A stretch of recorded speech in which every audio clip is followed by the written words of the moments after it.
Mr. President, Senator from Missouri. I ask that the quorum call be vitiated. Without objection.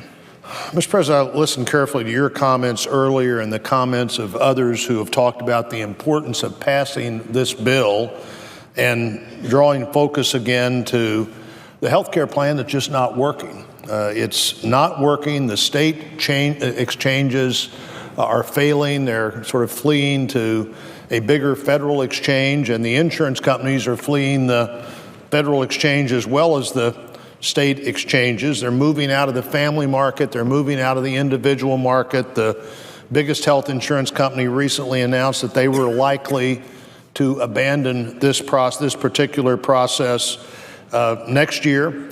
The plan where the insurance companies that had a profit would use some of that profit to offset the loss of other companies isn't working because, as others have well explained, the incentive for young, healthy people to be part of this plan is just not there.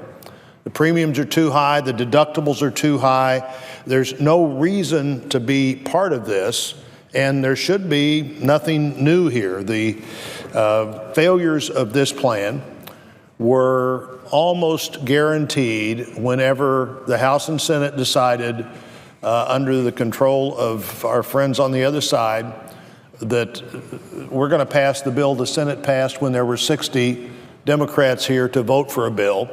And it doesn't matter how flawed that bill was. It doesn't matter how many problems are in that bill. It's the only thing we can do, and we're going to do it. And in doing it, we're going to interject the government between not only a whole lot of the economy, but between people and their health care. I've said on this floor before and lots of other places, somebody told me one time that when everybody in your family is sick, you've got lots of problems. When everybody in your family is well, you've got lots of problems. When somebody in your family is sick, you've got one problem.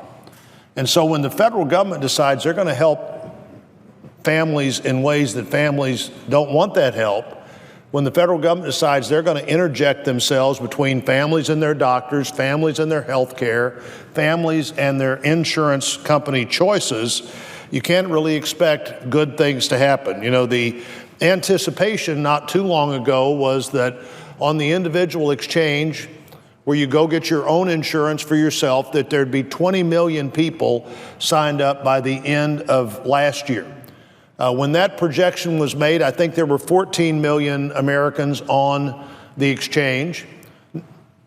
Not too many weeks ago, they were back down to 9, and the Secretary of Health and Human Services said a better and more realistic goal for the end of 2016 would be 10 million people. Exactly half of the number that 6 months ago the administration thought would be there. Now, what would be wrong that would cause that to happen? How could you be that far off in how you thought Americans and American families were going to respond to this? You could be that far off, Mr. President, by just not listening.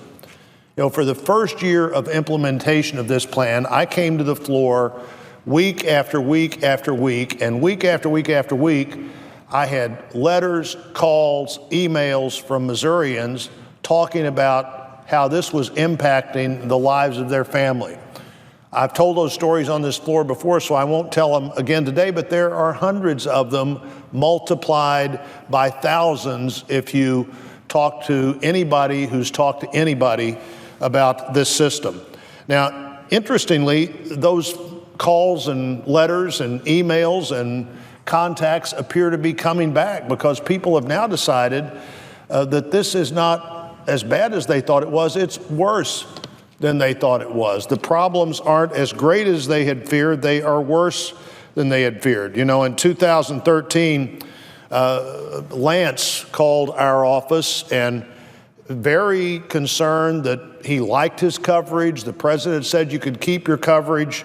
But his coverage didn't conform to the new standards that the federal government has suddenly decided you needed to have no matter what you thought. And the federal government's decided you needed to pay for no matter whether you could pay for it or not. And so he was told you can't keep that policy.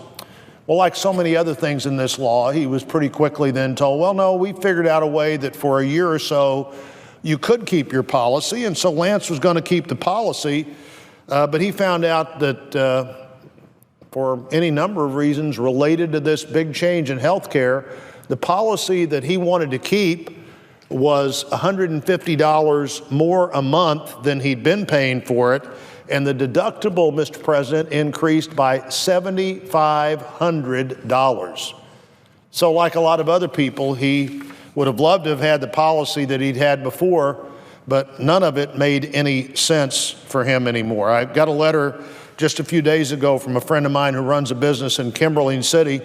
And in that letter, she mentioned, I think they were 3 or 4 employees short of 50 employees. So as employers, they didn't have to do this, but they had always provided group health and life.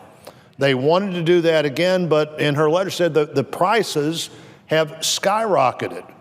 And the way that companies now feel like they have to aggregate your employees are much different than they used to be.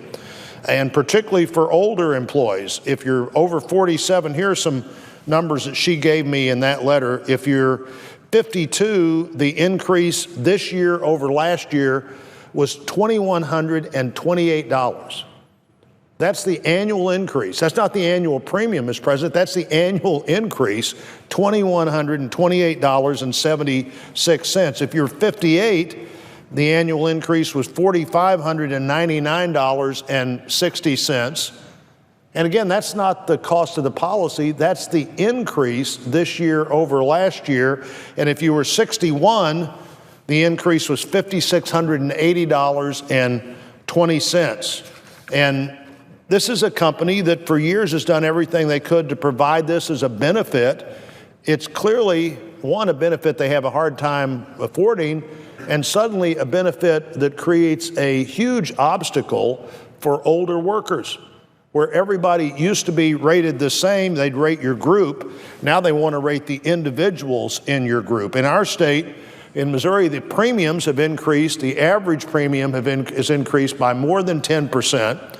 In Kansas City, the increase is 20%. The silver plan, not the best plan and not the worst plan, is at 13% higher. The bronze plan, which sort of meets the minimum standards that the administration says you have to have or pay the penalty, was 16% higher. And that's just 1 year, and this is just your insurance.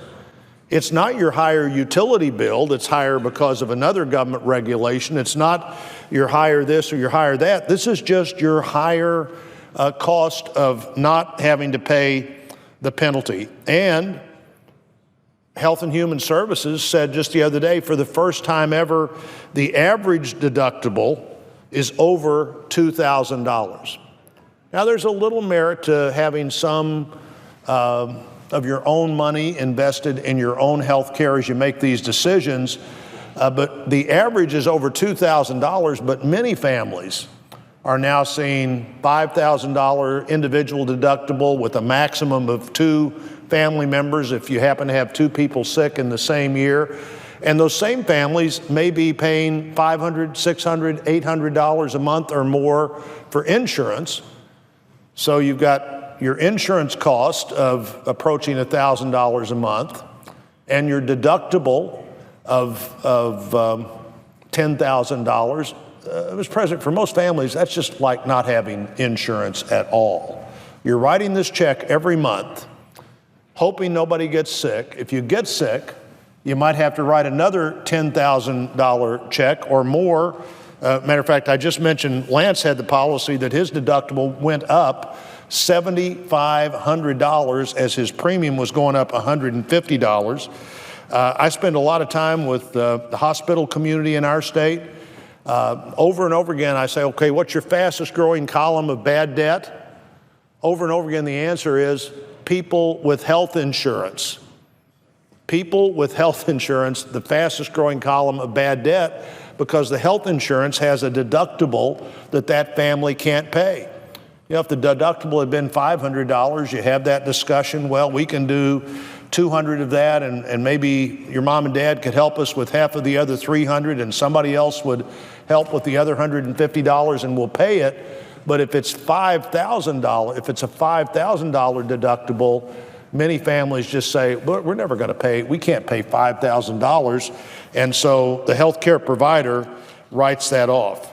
Now, they're also taxing health savings accounts and flexible spending accounts, other tools that people were using and using pretty effectively to have that money for deductible, to have that money to offset things that they didn't want to insure against.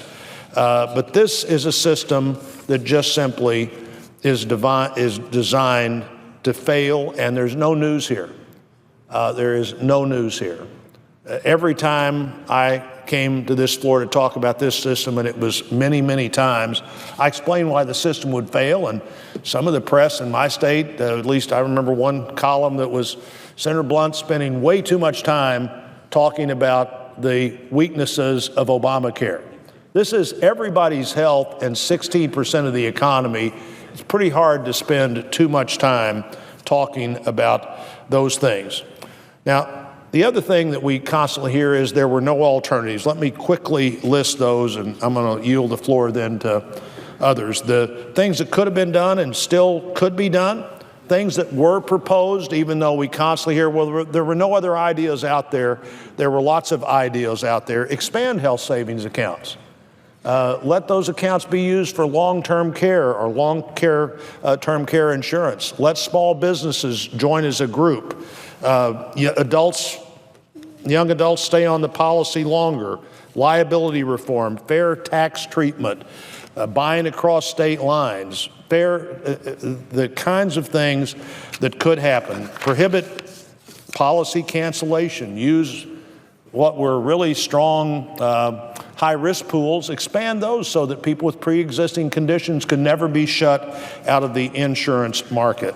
All that fell on deaf ears, and now all we hear is there were no other ideas. This is the only idea. This is a plan that's not working.